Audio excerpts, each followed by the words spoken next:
Hello, folks. Once again, here from the podcast studio. I'm Bob Kitchen, the owner of Maple Hill, and you're listening to the official podcast, the Hill Unscripted. Every 2 weeks, I bring you real talk from inside the golf world, insights, stories, conversations that matter to you as a golfer and a valued member of the Maple Hill extended family. So, welcome back, folks. Glad to have you back. I want to talk about the golf from the John Deere because I actually got to catch the end of this. The Open's going on now. I want to talk about that later on. There'll be plenty to talk about with the Open, but I want to talk about the John Deere because I caught the end of that. It was right after the 4th of July weekend, Sunday. It was a beautiful day, and I was worn out from the 4th of July, and that ending was just awesome. If anybody got to see that with Grillo and Chapman, I think was the guy's name that won it, and then the kid Lipsky or something like that who eagled 17 and then ended up botching his drive on 18 and bogeying 18, and it just shows you how hard it is, folks. Like, just every little thing matters. It's just so difficult. I've said it 100,000 times. Golf is just so hard.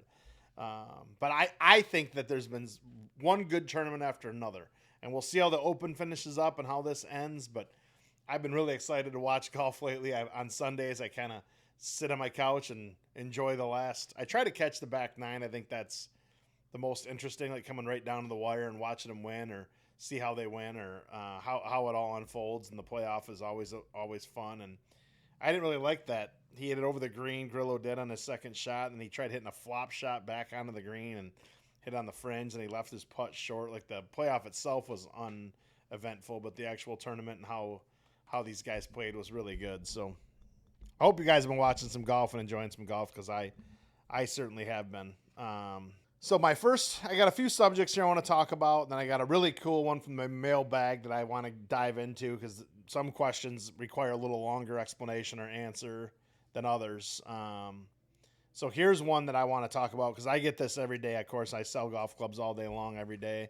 That's kind of my main job here at Maple Hill is to sell hard goods, clubs in particular. I sell balls and shoes and bags and apparel and glasses and hats if necessary, but I golf clubs is my passion. I love it. So how many options do we really need? So I was discussing this with Dub, one of our main fitters, this morning, and he was like, oh, that new Callaway X-Forged iron, there's a lot of buzz on that online, and the X-Forged Max, and what is it like, and what does it compare to, and what's it look like? And because we had the samples in here from our sales rep when I shot that video, which you might have seen on TikTok or whatever. How many options do we really need? So I used to say way back in the day that all we needed to sell was Mizuno and Ping, and that covered every single golfer under the sun.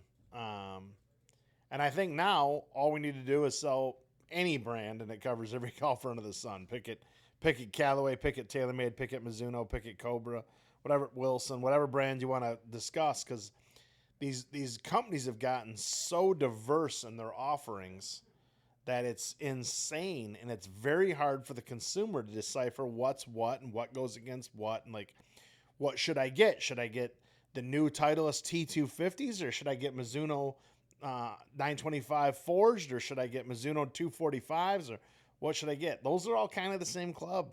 They really are. Like, you're going to have a slight preference on one over the other when you hit them, maybe. If you can't tell the difference, let your heart guide you, let your wallet guide you, let whatever it would happen to be guide you. The main thing I want to tell everybody out there to make sure that it's clear is that if you play TaylorMade Q irons or Callaway Elite irons or Mizuno 925 hot metals, you're probably going to shoot the same scores with any one of those three because they're the same golf club made by three different people. It's like comparing Lexus to Cadillac to Acura. Like, they're all premium, really nice vehicles. You're going to absolutely love them no matter what it is. And as long as you're comparing apples to apples, it's really how many options do we really need? I think we're over-optioned. I had a guy that I sold clubs to yesterday from Tennessee, friend of a friend, and he went to a PJ Superstore and got fit down in Tennessee, and he was like, well, here's what they fit me for. They fit him for Callaway Elite X and Mizuno Hot Metals, I believe it was. And he's like, I don't really want to spend $1,100 or $1,000. I'd like to have something that's less expensive. And I said, well, we have Maverick irons. We have Wilson Staff Dynapower last year's irons. we have Cobra Dark Speeds on sale. And here's your options, dude. Like, which one of these would you like? And he was like, well, I'd really like the Callaway Mavericks. That's what I ended up selling them. He's like, they didn't even tell me that was an option. I was like, well, it's not an option at PGA Superstore. They're just selling you. He's like, they're just selling you the newest stuff because that's all they have in often cases. And I'm not picking on them. It's a lot of different stores don't want to sell last year's clubs for $599. They want to sell the new ones for $1,000 to $1,100 because if you're going to make 20% on a sale, would you rather make 20% of 600 or 20% of 1,000? The easy math would tell you that 20% of 600 is 120 and 20% of 1,000 is 200. So percent is percent, but you don't make percentages, you make money. So if you're going to make 20% on a sale, you'd much rather have a higher priced item sell. So that's how most box stores and most of our competitors work. We are willing to sell last year's. We thrive off of closeouts, off price, all that kind of thing. Overproduced clubs like Mavericks and Dark Speeds and some of these clubs we bought that are on a crazy sale. It's simply because the people that managed their inventory levels thought that COVID was going to go on forever, and that trajectory that COVID was on was just going to keep on going, and that's not true or accurate. But they're probably non-golfers. They probably are just, I don't know, hopefully one of them, I get to meet one of these people that pushes the button and enters the inventory someday because I'd love to pick their brain. But I think it's some nerd that's behind a computer that doesn't know anything about this industry or the golf sport or how buyers' habits are. They must be, because the mistakes they make sometimes are just astronomical. And my brother and I and Steve, our GM, like we sit here and talk like, how in the world can you overproduce women's hybrids every single year? Like Wilson does and Cobra does and some of these other brands, Callaway does. Like every single year you make hundreds and hundreds and hundreds more than what you should have. And I'm sure it sounds easy from the seat I sit in to just go, well, why keep doing this? When they're like, well, they have minimums they have to require from their foundries when they're buying the heads and all that stuff. So easy for me to say. In reality, it's probably not quite as easy, but the same mistake being made over and over and over every single year, it seems hard to keep. Like at some point in time, you should just run out and say, we're out. We're out. We don't have any more. That club sold out. I'm sorry. So it's amazing to me, though, how many companies keep on making the same mistakes. So how many options do we really need? The other thing about shafts, people ask me about shafts all the time. Well, what about this shaft versus that shaft and this and that? And like, how much can you change a 105-gram steel shaft? If it's Damn Gold, if it's Modus, you just can't change it a whole ton, folks. It's 105 grams. It's steel. It's going to go where you hit it. You should get the flex right. But other than that, let's not worry too much about. And wedge shafts, people ask about wedge shafts all the time. Well, what about putting X100s in my wedges? Well, I don't think you can tell the difference. Maybe a really, really good player can. I know there's something for peace of mind, too, and putting your mind at ease. I get that.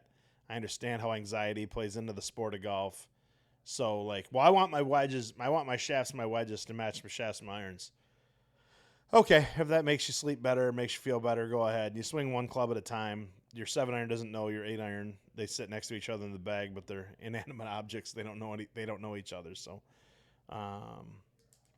my opinion is if it's working, let it be. And other than that, don't worry too much about it.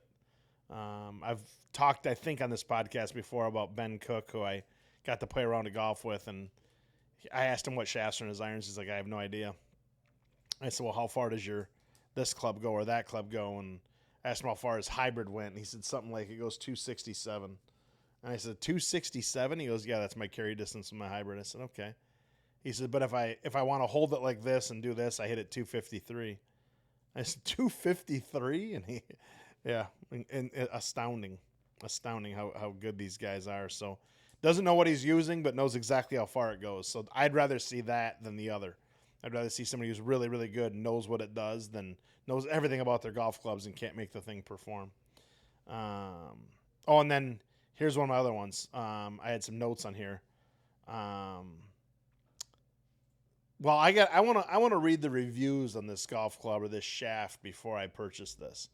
Like this past week, I had a whole bunch of people ask about Newton Shafts, which is this online marketing company, and I can tell you this, folks. A lot of reviews are written by AI. Looks like a human, sounds like a human. The guy's name is Ethan. I'll pick on him because he's sitting here. The guy's name is Ethan C. He didn't write it. What they do is they just have AI generate a review for a product that they want to display favorably, and all of a sudden it's got great reviews. Is it real? No. That's why I think AI is very, very dangerous. I've talked about that before. And my buddy that owns a different business at one point in time told me for a fact that he was hiring college kids at like $10 an hour to write reviews on his products. He owned a bunch of different brands, and he was hiring college kids to write different reviews and change the verbiage, put different things in there, but tell how much they loved it, even though they never even bought the thing. So my opinion about reviews is you got to be really careful of the source. If you're just reading reviews underneath a product, I'd say some of them are real, and I would be willing to bet at this point most of them are fake. And in the opposite direction, I know people, sales reps, that used to work for XYZ company. I'll just use brands for a minute. This isn't exactly what happened, but I'll use brands. The Callaway guy would write something negative about TaylorMade's products and leave a review that was fake, just to kind of submarine TaylorMade and kind of cut their legs out from underneath them. It seems a little bit like dirt, and I'm not saying Callaway did that. I'm just using those two brands. They're the two biggest competitors in golf. So, and then the Titleist guy would do this about this, and I'm just making up brands, but like that does exist in the world. There's such a thing as disgruntled employees. There's such a thing about overly competitive brands and sales reps that are mad at one another. They had a bad experience with a guy at a demo day or any of that kind of thing. So my opinion about reviews and all that stuff is go form your own opinion. Find a place to hit it. Find a demo to try. Do whatever it takes to actually form your own opinion. Don't take anybody else's word for it. Don't write anything off until you've actually had a chance to try it. And I talked about that a little bit in the past too. Like, how frustrating would it be? Let's just pick on Wilson for a minute. Let's say that Wilson makes the best driver there is. So if Wilson makes the best driver that there is, how many people aren't even going to try it because it's Wilson? I'd say the vast majority. I'd bet 75% of people won't even hit it because I don't want a Wilson driver. No, thank you. Well, sir, it's the best driver made. Don't care. I'll just buy the TaylorMade QI35 because Rory McIlroy plays it. Well, how frustrating would it be for Wilson to have a product that is superior and nobody was willing to try it because AI reviews, brand recognition, that kind of thing. So my opinion, and I tell this to people every day that I wait on, from that Facebook group that I'm in, Golf Club Traders, I say, form your own opinion and be open-minded. The more open-minded you are and the more you form your own opinion, the more likely you are to have good results. If you go into something, and my mom always said, if you think you're right or you think you're wrong, you're probably right. Which means if you believe it or if you don't believe it, that's what you believe. And I've always stuck with that and thought about that. My mom is such a wonderful person and so open-minded and fair about things that if you think you're right or you think you're wrong, you're probably right, which means you already have your mind made up. It's over with. So just give things a fair chance, folks. Go into it open-minded. Don't let your own biases, your own ego, your own anything get in the way of finding what works the best for you. If you go out and trial the irons and the Wilson Dynapower Max irons works better, use that. I had a guy the other day that was talking about clubs, and I've never even heard of that club. And I'm newer to golf, but I really like the way that the smaller head looks when I set it down. And I said, okay, that's fair. I personally like to see the lowest numbers written on the scorecard when the round is over. That's how I like to judge golf clubs. So I'll use a pink left-handed ladies, the most flexible thing in the world. I don't care what it is. I'll sell my masculinity for a 74. I don't care what the golf club looks like, anything like that. I have no pride left. I have 2 kids. I'm 46 years old. It's over for me. As far as having an ego and trying to work around all that, I don't care about that. So I'll just literally use whatever I think is the best or whatever works the best. Or I'll listen to my fitters quite a bit too, because they're getting real, truthful, on the ground, boots on the ground, in the trenches feedback from customers. Like, hey, this club, there seems to be really something to it. and it's really working well, and it's selling well and performing well, and people really seem to like this. I'll listen to that. That's real life feedback. So, I'll leave that at that. That's my opinion and words of wisdom on how many options do we really need, and reviews and all those kind of things. The next thing is explain lofts of drivers. So this is a tough one. This might be heartbreaking for people to hear, but not every 10-degree driver is 10 degrees. When they're manufacturing these golf clubs, if you saw how the actual manufacturing process is, you'd fall over. It's not as precise as people may think it is. So we've bought before tour issue heads, which is every head is measured for loft, and it literally has the loft written on it to the 0.1 degree. So if the head says 9, it might be 9.3 or 9.7 or whatever. They do this for the pros, so when they're measuring the golf club, they know exactly what it is, and they might need a 9.7 versus a 9.3. Might be 3 more yards for them. For 99.9% of people listening to this podcast, 9.3 or 9.7, you're going to hit it the same. Your swing's too inconsistent. I'm sorry to break your heart. That's the truth. So loft of a driver, and I would even say loft of a hybrid, all these different things, is mildly irrelevant. And you're going to say, well, what do you mean, Bob? How can loft of a driver be mildly irrelevant? There's so many more things that go into it. You can have 9-degree drivers that you can barely get airborne because of the center of gravity or the shaft. And you could have 9-degree drivers that you can balloon into the sky because of the center of gravity in the shaft. So I've always played a 10-degree. I've always this, I've always that. That's one of the first things I look at. Well, everything's changed, so why haven't you? Nothing stays the same, so keep up with it. So lofts of drivers. I can tell you this, folks, for a fact. You want your launch angle, not loft. Talking about a different thing now, but one just correlated to the other. Your launch angle between 10 and 14 degrees, depending on what your speed is and what your spin is, and that's for everyone. You don't want to really launch it underneath 10 degrees. Maybe if you live in Texas and you're in windy conditions, you might want to be at 9 or 10 if your spin and your speed are correct. Other than that, you want that launch window between 10 and 14 degrees, and then you need to maximize your launch based upon spin and speed. So the loft of the driver and what loft should I play and all these different things, you need to hit that window. You need to maximize, optimize. I like the word optimize. What's your launch angle with your spin rate and your ball speed? That if you get those 3 numbers perfect, you can't do any better. Like you can try to just increase speed at that point in time, which is lots of different ways to do that. More flexible shaft, lighter weight. Sometimes it's heavier. I think 75% of people swing lighter clubs faster, 25% of people swing heavier clubs faster. So, and that's relevant, of course. So that being said, that's a lot about lofts of drivers, but that also goes to everything. Like how your 7-iron, what's the loft? Well, a blade 7-iron is going to hit it lower than a cavity back or a deep center gravity 7-iron because the center of gravity is different. It's going to launch it differently. One other fun thing I want to talk about real quick. This isn't from the mailbag or the maple spill, but this movie's coming out. I personally am super, super excited. Happy Gilmore 2. Yeah, it comes out on July 25th, which I'm going to be in Germany, but super excited. I'm going over with my son on a trip. So I'm excited to be on my trip, but I'm also very excited for this. So my son and I were like, maybe we'll watch it some night on our phone, as long as, I don't know how Netflix and all that works when you're in a different country. I'll find out, I guess. But Callaway is doing these 2 limited edition golf balls. This one's it's all in the hips and his hockey jersey on it. This one says just tap it in, but they're the Chrome Tour golf ball, which is easily one of the best golf balls made.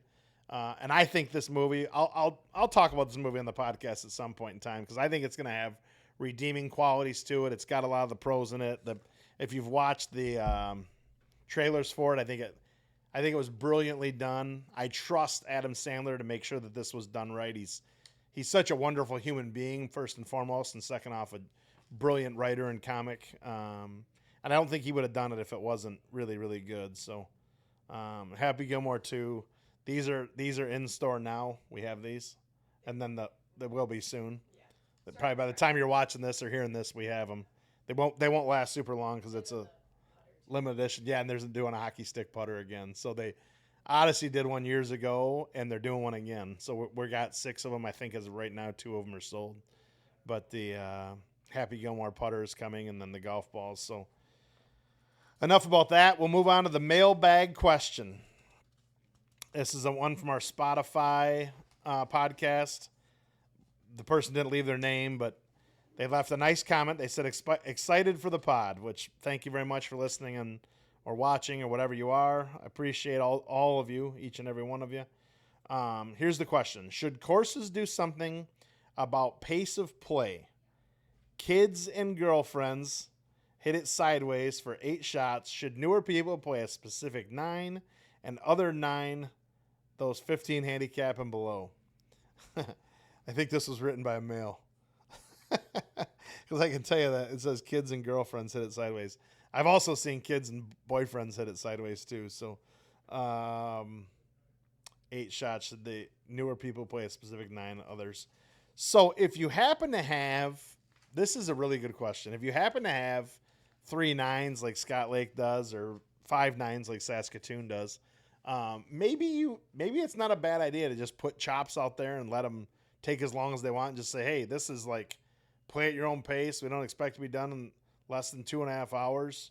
But if you really suck and you're just getting into it and you want to go out and play, everybody's playing the blue 9 today or the North 9 or whatever Scott Lake calls it.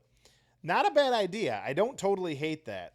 I think it's more about the golf course and putting a little bit of the ownership of the pace of play on the golf course because what they should do is say, your job today is to have fun. I want you to have fun because that's what you paid money for. Number 2, your second job, which is equally as important as having fun, is keep up with the group in front of you. If you can't hit the ball forward and you're not advancing fast enough, throw it, drive it up there and drop it on the green and putt. Whatever it takes, you have to keep up with the group ahead of you because we want to ensure the fun of the group behind you. Everybody considers themselves first. A lot of people look forward. Very few people look backward. So I think it's on the etiquette of the golf course to explain your job is to keep up with the group ahead of you. And I just played golf on the 4th of July with a buddy of mine, and we were like 2.5 holes behind, and we were getting pushed by a group of ladies, and I was like, guys, we need to move a little bit fast today. They don't play golf nearly as much as I do. They're all golfers, but it was slow. I was somewhat surprised. I was mildly annoyed, but I don't get to see these guys very much, and they were fun. But they'd hit and talk about every shot, and I'm not saying they had bad etiquette because they know what they're doing, but like we were well behind the group ahead of us, and that to me was annoying and mildly embarrassing. And you got ladies pushing us, and the ladies were really cool. They said we play fast because they played a scramble too, which makes them move faster, and we were open golf, so they were part of an outing or something. So it's a little apples and oranges, but I was like, dude, we're 2 holes behind, and we're on number 12. Like they're on the group ahead of us is on 14 green. Like we gotta move. So should courses do something about the pace of play? Yes, they should. They should inform the customers that if you can't keep up with the group ahead of you, we will get you to keep up with the group ahead of you. And they should have a starter/ranger that doesn't just drive around and wave at people, that actually enforces the rules of everyone needs to have fun. And a huge portion of the fun is not waiting forever out on the golf course. So keep it moving, keep up with the group ahead of you, and have fun. If you can't do both, then make sure you keep up with the group ahead of you. Or we'll have you skip a hole. You paid for 9, you got to play 8 tonight. I'm sorry. You had to skip hole 3 to catch back up with the group that's on 4. Now you're on number 4. I'm sorry, but that's what it needs to be. Because letting 4 groups play through you on 9 holes isn't a lot of fun either. That slows everything down. So the answer is, whoever asked this question, yes, I do think something should be done. I think that the burden of what should be done lies equally on the golf course and their rules as it does the person that's actually playing. The person that's actually playing, if they're new to golf and they're hitting 8 shots sideways and all the things you wrote, you don't know what you don't know. right? Nobody knows about etiquette and about pace of play and all these different things until you actually go out and play, and you're like, oh my God, I'm being annoying because like we're slowing up this group and we're way behind that group. So, but you don't know what you don't know, and that's how you learn, and that's how everybody learns. You got to start somewhere and learn something. So, do we just put them on the island like what you're talking about? Put them on their own 9 holes, like put them on the island of misfit toys, as I always like to say. I guess maybe, but I think we can do better than that. Just move it along. But that's how you learn. And then the maple spill going on right now, folks. It's wild. It goes through the 21st. Is that right? 20th, Sunday. So 17, 18, 19, 20 is the tent sale, garage sale. It's wild. Fridays 9 to 7, Saturdays 9 to 5, Sundays 10 to 4, and Thursdays 11 to 7 in a reverse order. So Thursday 11 to 7, Friday 9 to 7, Saturday 9 to 5, Sunday 10 to 4, underneath the tent and in store. Basically the whole store's on sale, and then we picked a whole bunch of select items that are on an even further sale, a super discount. Clearing out stuff for the end of the season. Giving people one last hurrah. Like, we've still got a lot of good golf out of us. August and September are just great months to play the sport. It's really nice, and it's less busy and not quite as hot, and just beautiful, beautiful months to play. So the maple spill is that the garage sale pricing is going on now, and come on out and check out this tent sale. Oh, and we've got a giveaway with the Bridgestone irons, right? We're giving away a $1,500 set of Bridgestone irons, and yeah, you got the giveaway sheet right there. Yeah. And then second prize is a year supply of Bridgestone Tour B golf balls, which you get 4 dozen. And then third prize, we're giving away 5 free launch kitchen driver or iron fittings. So that's pretty sweet too. That's $100 and something bucks. So 3 different things you can scan to win. When you come in the store, just scan the QR code, put your information in there, and away you go. So, you can enter on our website too. And you can enter on the website as well. Thank you, Caitlin, for that.